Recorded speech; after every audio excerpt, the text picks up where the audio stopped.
Patuloy ang pagbibigay kaunlaran ng pamahalaan sa iba't ibang bahagi ng bansa. Kabilang na dito ay ang mga probinsya ng Abra at Benguet kung saan ipinatutupad ang pamana o payapa at masaganang pamayanan projects. Ang detalye mula kay Jonathan Llanes ng PTV Baguio. Ikinagalak ni Office of the Presidential Advisor on the Peace Process, Secretary Teresita Deles ang maayos na pagpapatupad ng livelihood at infrastructure projects ng pamahalaan ating conflict area sa Rehiong Cordillera.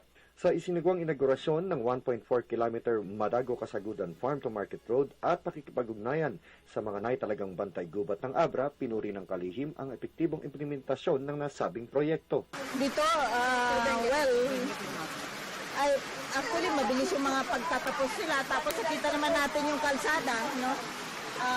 We're very well constructed and ang sinasabi nga sa atin, kaya pinili itong puntahan dahil dito yung dama ng mga tao na first time nagkaroon ng ganitong project ng gobyerno, and that it will be very important na in making the connection between the sitio and Sa ilaliman niya ng payapa at masaganang pamayanan o pamana, isinasagawa ng pamahalaang lokal at nasyonal ang mga estratehiyang magpapaunlad sa kabuhayan ng mga komunidad sa dating conflict-affected areas sa Abra at Benguet.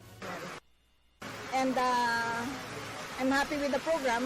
Yung kanina, it was very transparent. Yung sinasabi ni engineer na kung may tanong kayo, my office is open, you will see all the figures, how much this was spent. And I think klaro naman that the money that was allotted for the road, that the kind of road that we pass, certainly alam natin lahat ng pamana money went to the road.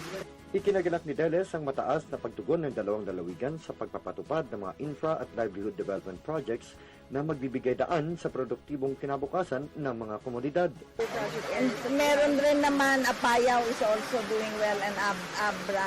And actually lahat meron naman ng na-accomplish. Pero considering siguro in terms of percentage, kasi dito konti ang communities, no? Kumpara mo dun sa, kasi talaga namang Abra, talaga namang mas naging lugar yan. So siguro in percentage of the project, mabilis siya, but I will need to be able to check whether talagang siya yung pinakamabilis. But considering the number of projects that it got, it's doing very well in terms of accomplishment.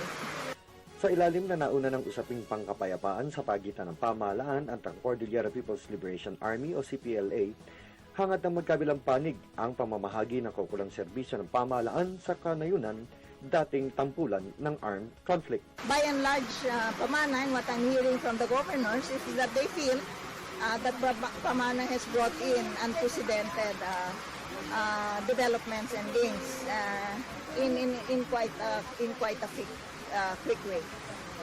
Mula sa Lungsod ng Baguio para sa Telebisyon ng Bayan, Jonathan Llanes.